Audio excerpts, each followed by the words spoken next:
Welcome.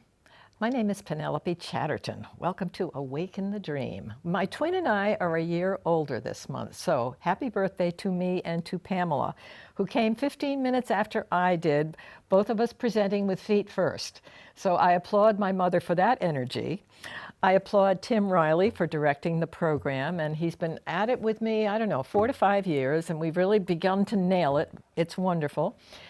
And this is going to be about spiritual discernment, the healing consciousness of Joel Goldsmith, who received the infinite way. But before I get to Joel, I want to dedicate my program to my late husband, David Albert Bennett, of which I had a striking redhead musical prodigy, of which I had two redheads that were very musical and wonderful as well, and I had red hair once.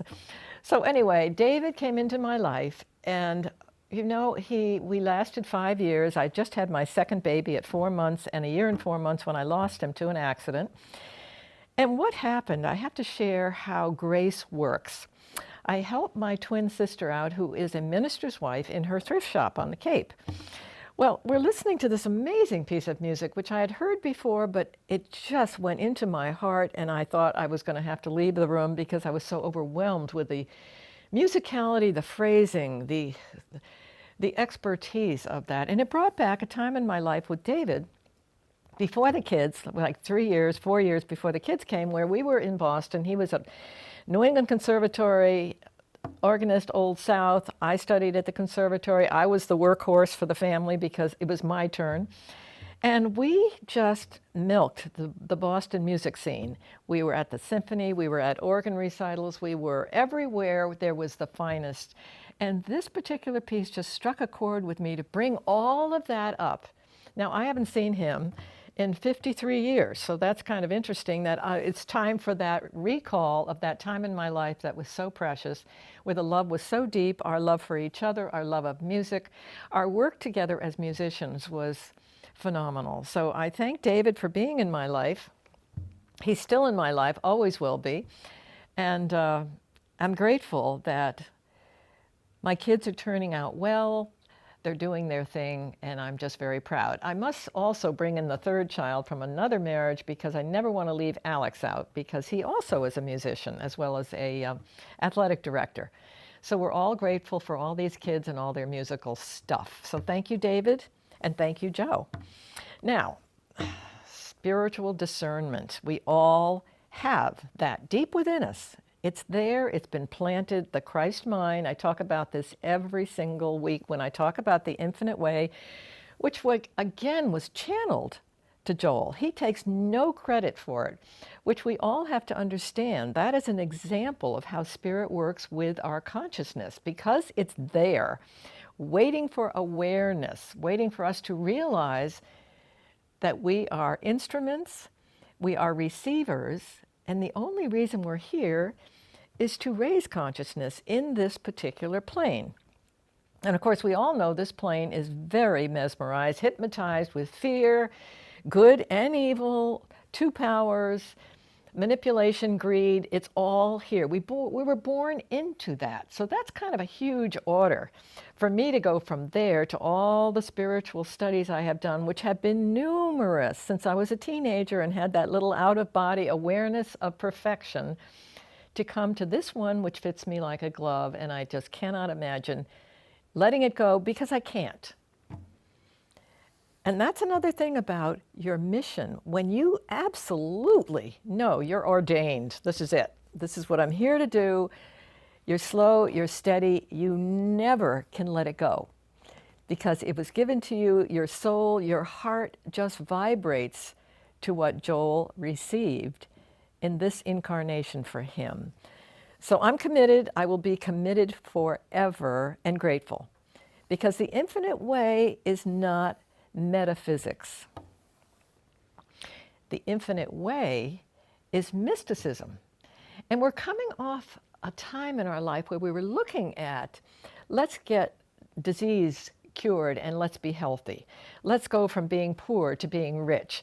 Metaphysics tried to take something and turn it into something else with a process which now we're beginning to see is in the mortal plane. Because again, we're acknowledging there is a disease or we don't have anything. So that we are letting go and moving up to a plane where we let go of all of that.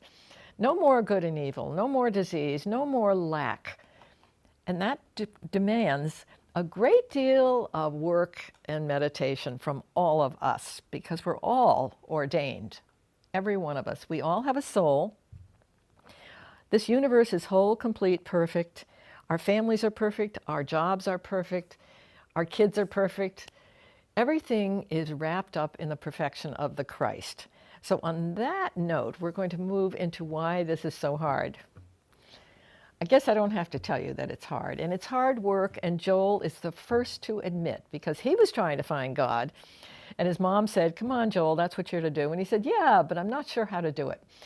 He was a businessman. He was a Christian Science practitioner who did brilliant healings. And then all of a sudden noticed some politics coming into his work, noticing some mortal energy, some human energy coming in, where he needed to receive and do something different. So what happened was Joel received the infinite way. The voice started to work with him. He wrote 50-odd books. He has many, many tapes, but every single one was channeled to him. And he received, he's the first to say, I had no idea what I was going to say when I was to show up for this particular reading or for this audience who was waiting to hear about mysticism.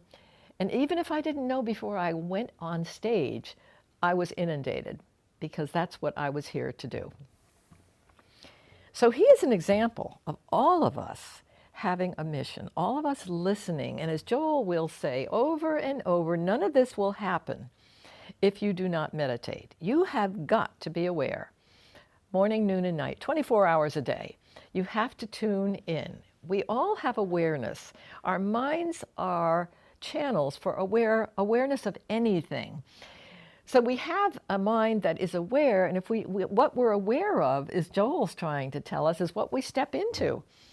So we have a choice about what we see. Are we going to see this dream? This is awaken the dream. Are we going to see the dream that we are in, or are we going to rise above the fear, the hate, everything else that's here for us to look at and to feel clenched about? And Joel will be the first to say there's plenty to fear here, and we all deal with it. I deal with it before I come here. I'm so concerned I won't do it right, or I won't be perfect at it, or whatever. But it helps me to do my studies because it helps me to let go and just know my surrender, my asking for guidance. As Joel says, God wants to perfect what we're here to do, and he wants to channel all our work. He wants to be in charge. He wants to give us our assignment, but it's not going to happen if we do not be quiet. Be still and know, I am God. God is the cause of our life. He's the principle of why we are here. He gave us the Christ mind. We have everything we need, but we came into this plane, and actually the harder you hurt, the more you suffer, the more you have abandonment issues or loss, the more you will go into this depth. So just think about that. You have friends that have perfect lives that maybe have not had a lot of trauma, and maybe this will never be their lifetime to experience this. However, they will at some point, whether you see it, who cares? But it's just what makes, and that's why I brought up David at the beginning of this show, because having the two babies, and the loss was not just my husband, but having two babies without a dad was a big hurdle for me. And I, had to work really hard. I had an addiction. I had all kinds of things to try and keep going, which I did. As a matter of fact, I honor addictions with people as long as it doesn't kill you or you drink to death. Sometimes in our life, we just have to put Band-Aids on to get through so that we can, when the time is right, we can feel what the loss is, of which this particular David Garrett, violinist, pianist, Julian Quentin, if you wanted to find tempo di minuetto, it's a mind blower. The passion, the phrasing, it lifts you right up. If you ever want to look at it, it was a reminder not only of David, but my oldest child looks like this David Garrett, my Christopher. Anyway, enough of that story. So how are we going to be discerners? How are we going to have the healing consciousness when we think, when metaphysics says, well, think this way to overcome that? And we have to go so much higher than that. We have to literally rise completely from this plane of existence. Now, this obviously is not for everyone or for ears that want to hear this at this point, because we all have politics going on. Even Joel mentioned in this book, look, be responsible citizens, show up, pray about who one should vote for, but don't just sit on a couch thinking God's just going to plow in and scream at you. You do your normal work. You show up in life. You do what you have to do. Constantly meditating, thinking, taking those breaks to give thanks. So, vote. And also, you might really see folks that you vote for have more quality than others, but don't condemn those that don't shine to you. Don't condemn anyone. See beyond any kind of fear, hate, discord, because remember, as I always say, the worst person you know has the Son of God within. Whether he knows it or she knows it does not matter. You want the feedback of the Christ within you that sees the Christ in someone else. If you want the freedom, the liberation, the joy, I love that word freedom, that is yours for letting go, even the best stuff you see. Even Joel says, we're not even here to worry about what's good. We're not to judge that as being, oh, I wish I were like that, because the good and the evil all balance themselves out. God sees the sinner and the saint. God doesn't care. He has the patience we have got to find. And I am working on that. Penelope is supposed to mean patience, the old widow in mythology unweaving that little rug, waiting for somebody to come back that would make some sense. So patience I never had, and I think it's the red hair thing. I just blame it on that. But extreme sensitivity, and as I say, when you have losses, the depth within you is there waiting for you to help heal you. And the real bottom line with the Infinite Way is you're not alone. You are to commune with Spirit. Ask questions about things that concern you that you can't figure out. I mean, the number one, you see your neighbor, your enemy, everybody as the Son of God. You just switch your thinking, your perception of what looks terrible or wonderful, to letting all of that go and just seeing the love in the heart of everyone. Whether they see it does not matter. That is what's going to come back to you and fill your heart. I think Joel said the only lack in this world are people that don't know they have hearts, but they're there. That's a lack in this world, which we can help heal by sharing what we know to try and raise consciousness. The inner discernment is there. It's there. We were given it. We are called the I. Let me talk about what Joel says about the I. The I is invisible. I've been here before I came in this time. This I am invisible, sitting right here. Tim over there is invisible. We are invisible. And I love the idea that spirit is just sitting within this realm that we're sitting in, this body, which is part of immortal concepts. We have concepts of health. We have concepts of who God is, which really aren't who God is at all, but we make him up. We make up all kinds of stuff.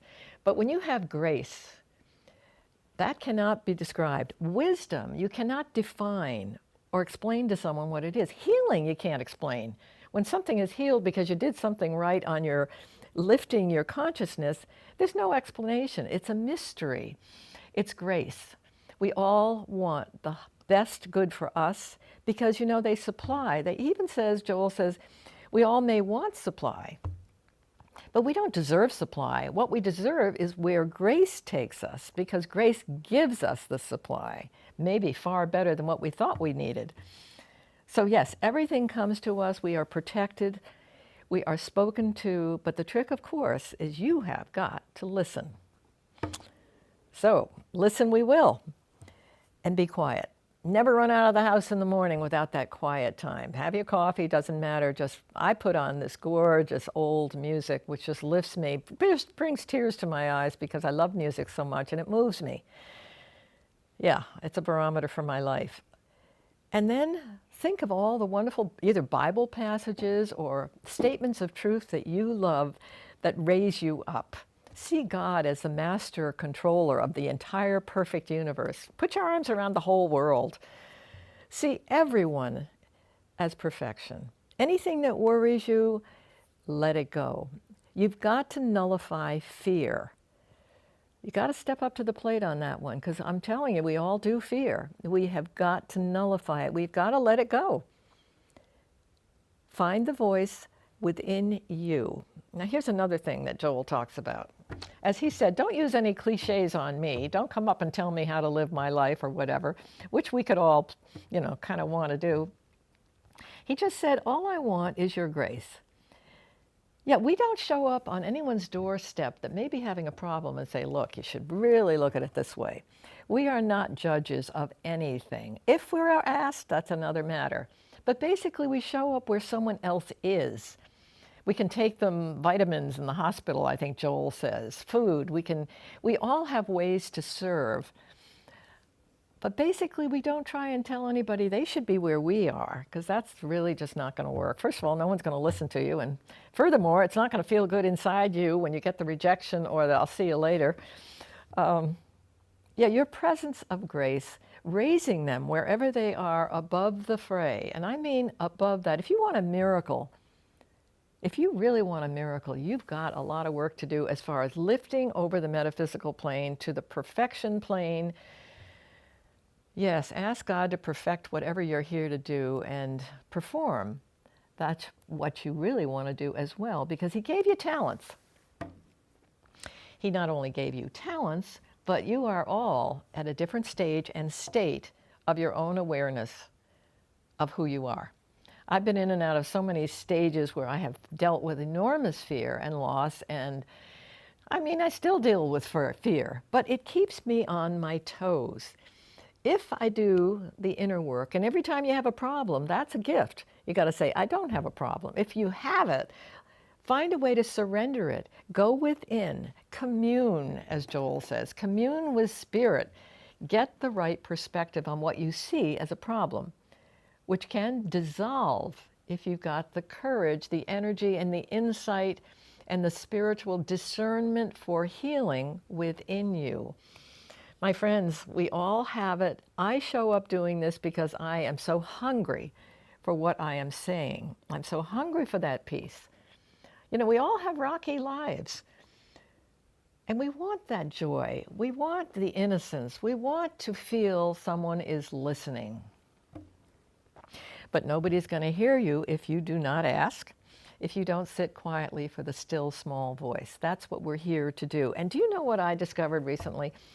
The way that still small voice comes, which I used to think more was myself, really is God's direction. It comes out of nowhere. It's just exciting. It's a mystery. All of a sudden a head slap of, it fits somewhere you need to go or something you need to do. That's checking in. But that happens again. How do I say meditate enough? Because I'm speaking to myself. Meditate, meditate, meditate. Be quiet. By that, just check in. You can be at your job.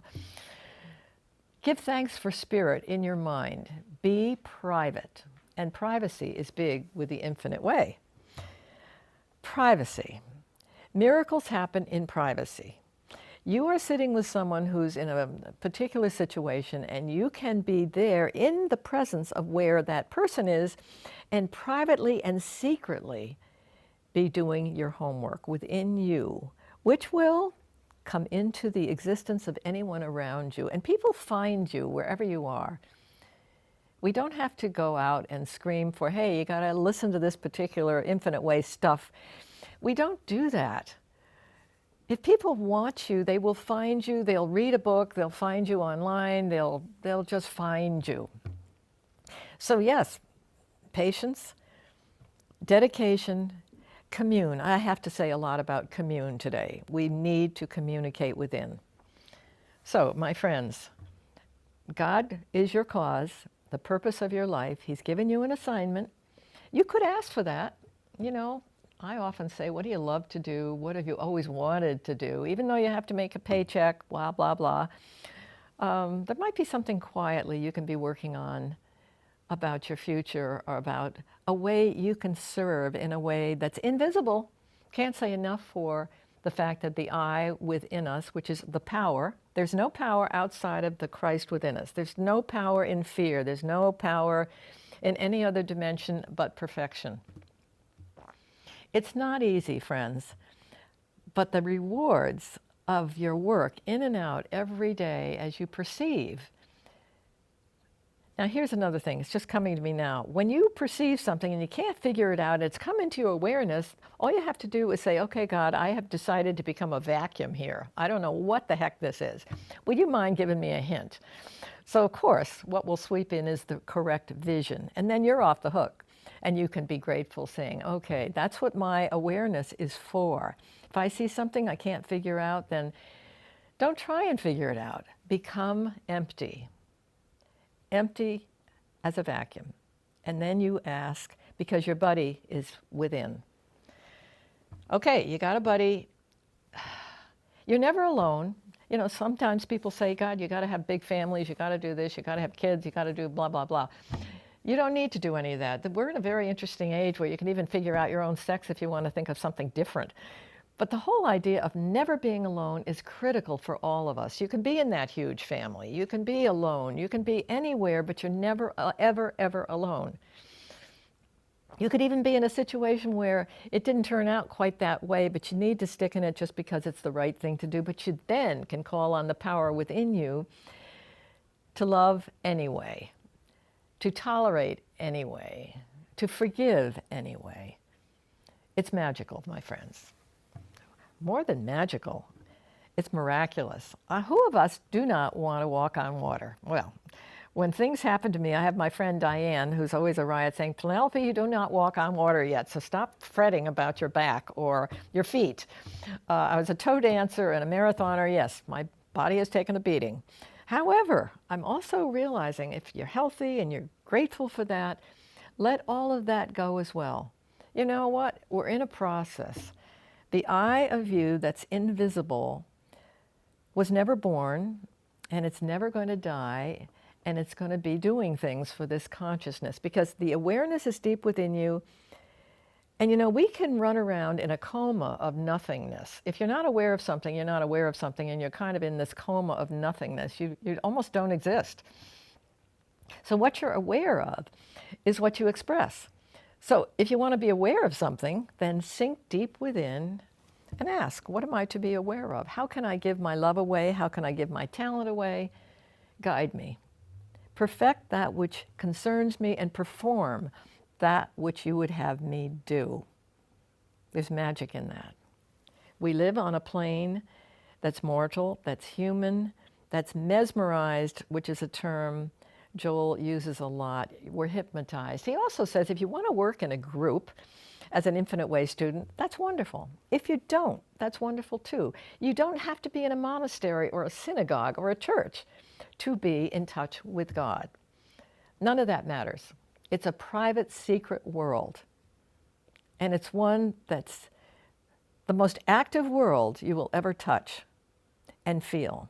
It's more active than anything you can do on the outer plane is what goes on within you when you are aware of it. So my friends, I bet you didn't know I was a Joel Goldsmith fan, but I am. Happened maybe 10 years ago, I'm not sure. Awaken the Dreams, almost 27 years old. I went through every path conceivable. It was wonderful. And I loved every one of them. I tried them all. So it's not as though I just jumped into this for the heck of it, thinking, well, I evolved from what I saw as either too much work, frankly. What I ended up saying is just too much work. Meditation is the least amount of work I've ever had to do. I can relax, I can rest in spirit, anywhere I am, as active as I am out in my normal life, or when I deliberately sit and meditate. It's the most active place you will ever go. And you will cultivate that still small voice working with you once you realize it's there. It's a very exciting way to live, and it's the only reason to live.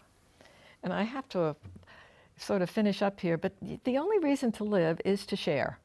We're disciples. I mean, I think at the last chapter of this spiritual discernment book, Joel was saying, you know, we've been sitting at the feet of the master. How about sitting next to him? if you're ordained, just join him. Join him, be him, commune with him, be a part of what Jesus did. All of this, by the way, of course, I maybe haven't said it enough, is Joel is working so hard with what Jesus said. And Buddha did healings before Jesus came along, so mysticism has been out there because we all are I. We all have the invisible I. So long before the famous ones came along to say this is the healing energy, there are many mystics out there doing miraculous work in private. You may never know of them, you may never hear of them, it does not matter. Their work is being done. So my friends, find the I within you, ask, commune. You don't have to be in a temple, a monastery. You don't have to be a king. Poor Jesus, he kept saying to his disciples, you know, you got living waters, you have mansions with many rooms. And the Hebrews just said, look, just overcome my government, please. Take over. So, I mean, that's an example of trying to live the mystical life wasn't easy for Jesus to teach. I mean, he ended up just really, you know, needing those 40 days in the wilderness to say, look, I need this energy to keep working and speaking the truth that I came in and was given. Jesus was a mystic. Everything he did came from God. Even his demise came from God. His being raised came from God. And he accepted it. So my friends, on that note, I will thank you for joining me on Awaken the Dream today. Happy spring. Maybe it'll stop raining. And I will look forward to talking to you again soon.